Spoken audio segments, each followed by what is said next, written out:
Hey, what's going on, everybody? Boilon here, and hope you're having a great Thursday morning or whenever you're watching this video anyways. So this is going to be my last sort of pre-prep Scourge video that we're going to be talking about before it goes live on Friday at 1 p.m. We're going to be talking about we're going to be talking about the best characters that you should be taking in, some of the ones that I'm going to be bringing into the Scourge event, and also we're going to be going over the Scourge tier list. And so if you've seen this on any of my other past Scourge events, this is basically that I have, I've aligned all of the Scourges, and also I have, basically put what I think are the easiest ones to use, which are the, sort of medium difficulty ones and the hardest difficulty ones in terms of which Scourges that you're going to want to use to get the most points out of this event, and my final recommendations for that. So if you're ready to go, then let's boil this down.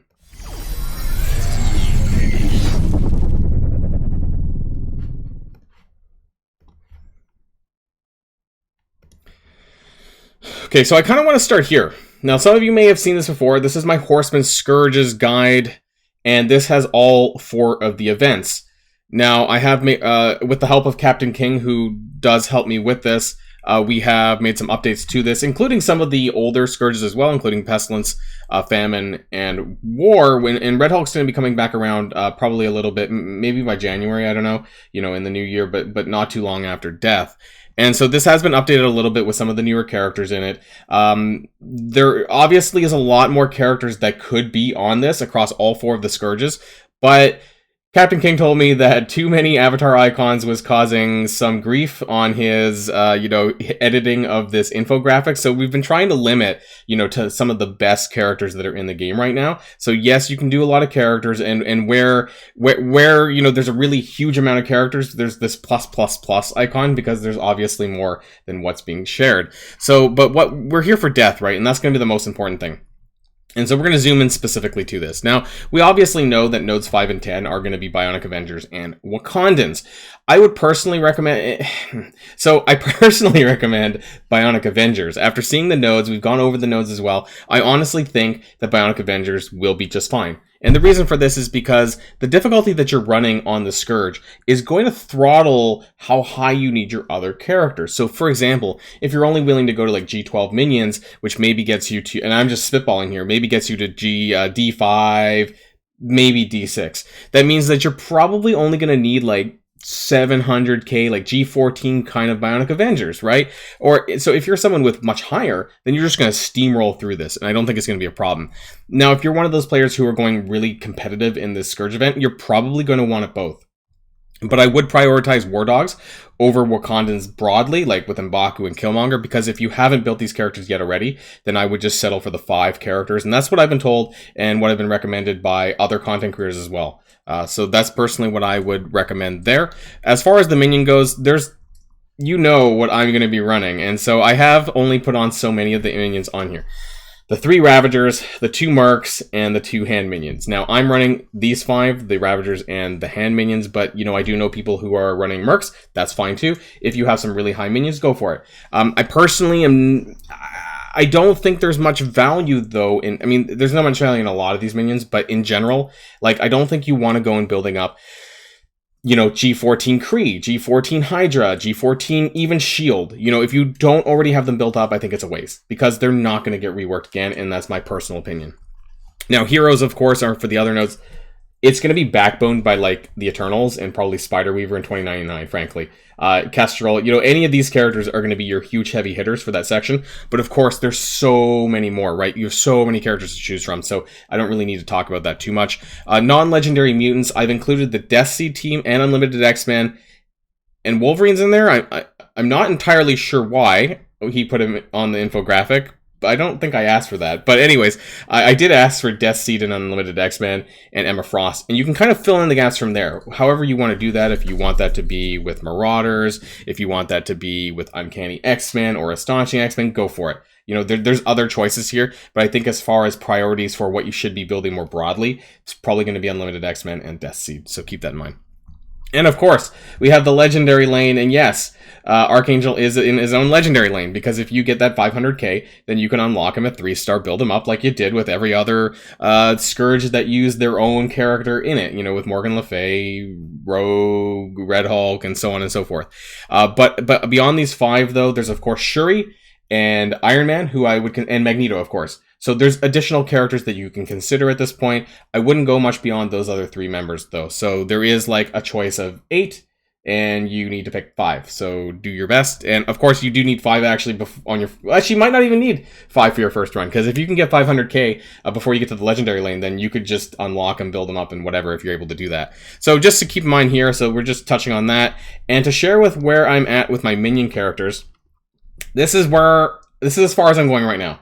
So when it comes to Friday, and I just want to let you know that before the blog post, because this is going to go live at 1 p.m. on Friday, I'm going to get this out ASAP. I'm going to do the highest difficulty that I can with these minions, and I'm going to post it up onto YouTube for you guys to look at. I'm not even sure if I'm going to do a blog post video necessarily, but I am going to be doing a Nodes 1 and 2 minion full run Scourge gameplay, and that's going to go up onto my YouTube channel probably between 1:30 and 2 o'clock Pacific time. I'm going to try to get that out very early on, so you guys know, like, with what I have here, what am I going to be able to accomplish? What difficulty can I clear? You know, what's the maximum? Is D7 too hard for G14 minions? Is D6 the right amount? You know, those kind of things. So that's what we're going to try and hammer out tomorrow, basically. So keep an eye out on my channel for that. So this is what I have. 75 G4, sorry, 77 on Handblade Master. I put another. I wanted to see how much stats would go up after 75, and it was okay. But I don't really want to put too much more gold in. If I was going to do it, I'll be doing it on the DPS characters, so Handblade Master, Ravager Boomer, and Hand Archer, probably in that order, because Handblade Master hits pretty hard, even though he's single target.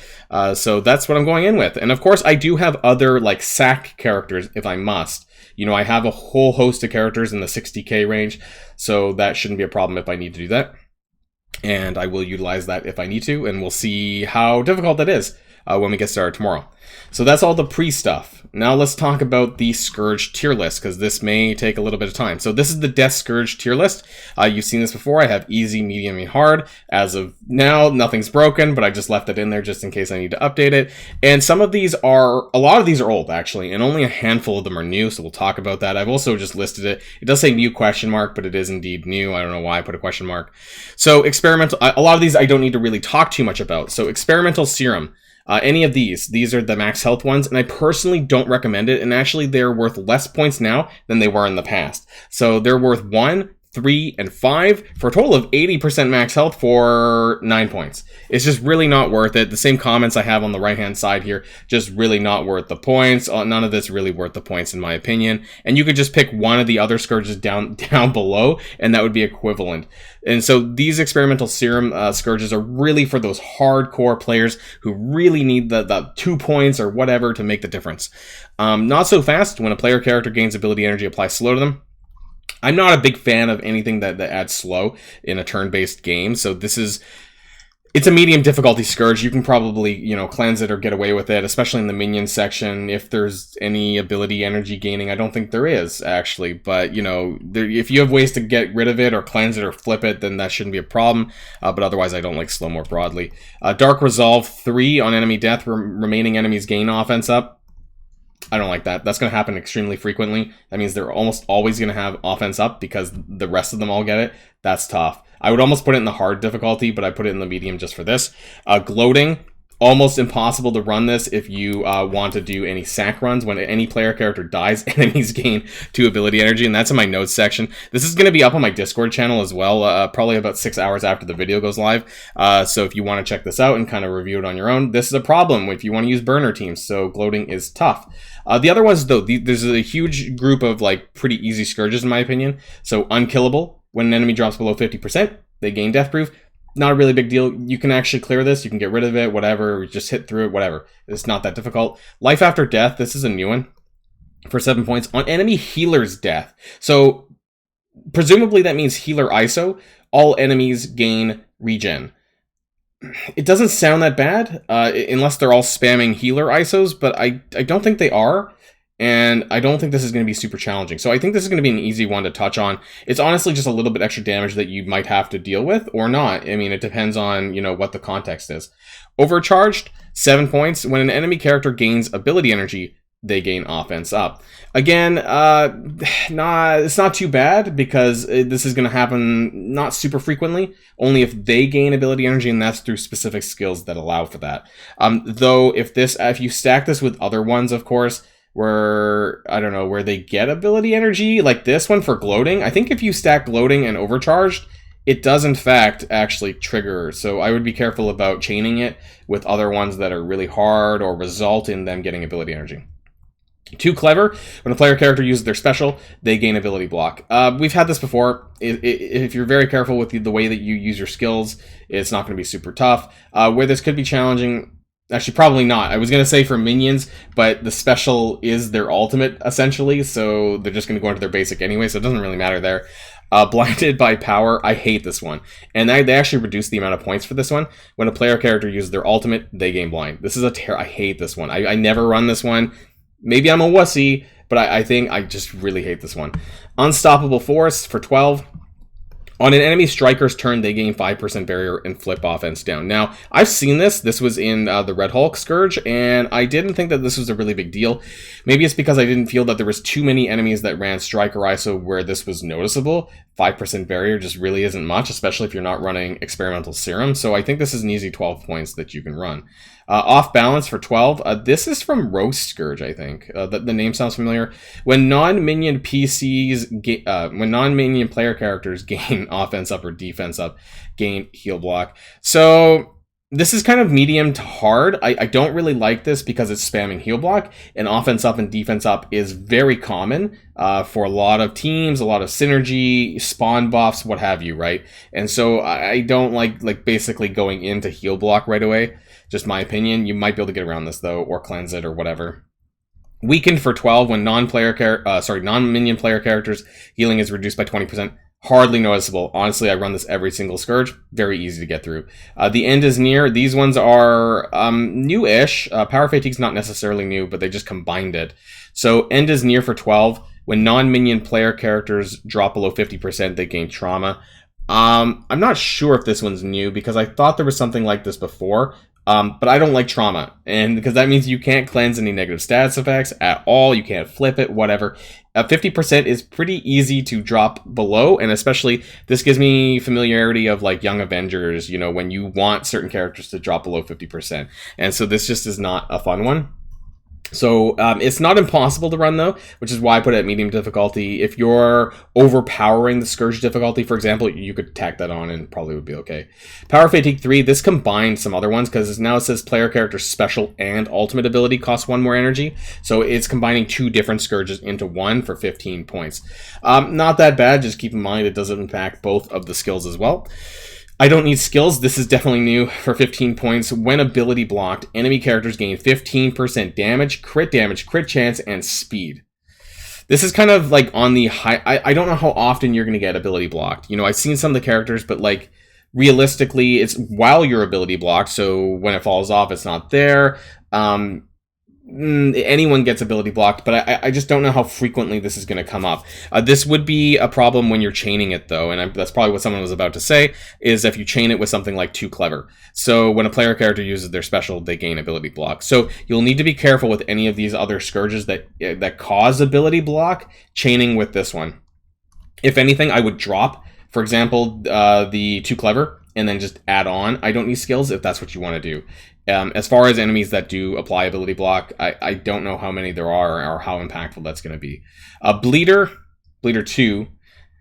I'm not a huge fan of these, but it is a lot of points. So again, if you're overpowering the Scourge, whereas the enemies don't hit you very hard, this is a very easy one to use. But if you're trying to be competitive and that little bit of extra damage is really going to cause a problem for you, this might be a bit of an issue. Why it's in the medium difficulty and not in the hard one. So it really depends on the difficulty that you're running and whether or not you can add that on. Butterfly Effect for 20. This is an interesting one. When a Fortifier character uses an ultimate ability, spread positive effects on that character to adjacent allies allied characters. So this works on both sides of the field, and that's really important. So it works on both your characters and their characters. So their fortifier characters and your fortifier ISO characters. So I know fortifier is a very rare ISO to use, but you can do this and you can manipulate this if you want. If you have, if you're running a team where using your ultimate ability would spread a ton of buffs around, it could be really useful. When it rains for 20, when a positive effect is applied to an enemy character, increase the duration of all positives on the enemy by 1, +1. This one's actually pretty easy to get by, because realistically, if they're positive effects, you can just clear them. You know, it's not that big of a deal. So the extra turn, not a huge deal, to be honest to me. Zombification for 20, this is new. On spawn and on enemy turn, gain death proof. At 5 death proof, gain revive once and remove death proof. So this is really interesting.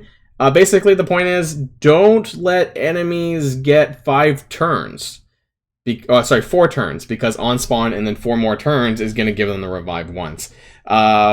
That's about it. Like, I don't know how long. I don't think that, you know, my enemies stay up that long, frankly, to really make that. But I think this is an easy 20 points for me. Look at me for 20. On enemy fortifier spawn, gain taunt. This is situational. Again, I don't know how many fortifiers there are. This could be annoying on higher difficulties when you're trying to get to certain characters. But if you're kind of running lower difficulties and you're kind of punching down a little bit, this is probably going to be a very easy Scourge to use, and you're probably not going to notice it much. Energy absorption for 23. On an enemy character's turn, remove all negative effects and heal. I hate this one. This has been here before, and I think it's been here since the Famine Scourge. This is really, really bad. It removes stun, it cleanses stun and heals them for all that. Anything. I believe, unless you have trauma on them, it'll basically remove. And I think even with trauma, if they don't have heal block, they'll still heal up for that. They just won't remove it. But yeah, this is a really crazy one, because if you have ability block, if you have stun, none of that's going to matter. This is a very challenging one, so I would be careful with this. And then now we have the 3 minion ones. You're just going to use them all. I don't even know why they're in medium necessarily, because you're going to probably want to use all of these. So I'm going to change this, you know, back to whatever green color that I'm using. So we know this. We've talked about this in previous videos as well. So on turn, minions flip negative effects. You're going to want to get that. Now, keep that in mind that it's on both sides of the field. So when you run into them in other nodes, you're going to have to deal with that. On spawn, all minions gain revive once. Same thing, both sides of the field. So for your first 2 nodes, that's probably great. But for the other ones, you're going to have to deal with that. Super Soldier Serum. All minions gain 30% extra stats. Now, it's not a huge deal, really, because they're probably not going to make the enemies significantly harder. You know, knock on wood, you know, I'm saying that now, and we'll see when we actually run through it, whether or not it ends up being impactful or not. But you're going to want to run through this to run these ones to get through the first 2 nodes. And I think that that's what we're kind of looking at. Vile Resurgence 2. Hate this one. On enemy turn, they gain minor offense up. So this is similar to one of the ones above, when enemies die, but in this case, they get it on their turn all the time. Now, this is only 50% minor offense up. I think that's like 50% damage, whereas offense up is like double damage. Is that what it is? Anyways, it doesn't matter. It's extra damage that you're going to have to deal with all the time, and I really don't like this. Strong Opener. I also really hate this one for any of your teams or any of your set of characters that either rely on negative stats effects or are very helped by you placing negative stats effects. Yeah, this is not happening, especially on the turn 1, which, you know, this goes back to the days of Web Warriors where it was very important to do that because they were fast, and you can't do that with this one. And Vanguard, I'm not sure about this one. So this is new. This is 30 points. While an enemy character has taunt, all other enemies gain 15,000 armor. So there's one part, you're going to have to watch out for this one in conjunction with the Fortifier. This one here, look at me. On enemy fortifier spawn, gain taunt, because right away, if there's any fortifiers, they're going to get taunt, and then they're all going to have 15,000 armor. So if this becomes an issue, you may want to pick and choose, possibly either choose Vanguard or choose the other one, and not both of them together if that becomes a problem. And this gives you a total points of 355. This is actually pretty much exactly the same as how many points were available for the War Scourge. Some of my personal recommendations, now you can go back up and look at the chart later on, or you can take a look at it on your own when I post this into my Discord channel. That will be there later on. These are my personal recommendations for Scourges to start with. Or sorry, not to start with necessarily, but like when you're a little bit more serious. So unkillable, life after death, overcharged, that meant to say too clever, not too slever. Let's fix that. Too clever, unstoppable force, weakened, when it rains, zombification, look at me, rise anew, these are the minion ones, rise anew, undead swarm, super soldier serum, butterfly effect, and power fatigue 3. That will give you 214 points, and so that was more than half of the available Scourge points, and I think that's really good, and make sure that you double check them above. Most of them are all of the green ones, and a handful of the medium ones that are going to be on here. I don't normally, in my recommendations, include some of the really difficult ones, but, you know, you might be able to use that, you know, and use that to your advantage, whatever you're comfortable with. This is just for people to kind of get started with, and, you know, kind of go from there. So that's everything, all of this, and basically the notes on the right-hand side, this is my talking points that I basically just said in this video here, but this is going to be available on my Discord so that people can take a look at it later on. So that's my Boilon Death Scourge tier list, and I may update this as the event goes on because it's going to be around for 10 days, but this is just to get you guys started on this and you know, get the ball rolling. And so good luck, everyone, on Friday tomorrow. Again, take a look out for my video that's going to be coming out on the first 2 nodes for the minions, and any videos that have come out in the next few days after that for the other remaining nodes as well, and my experiences with that. So good luck, everyone, and until next time, stay safe and healthy, and I'll see you all later. Boilon signing out.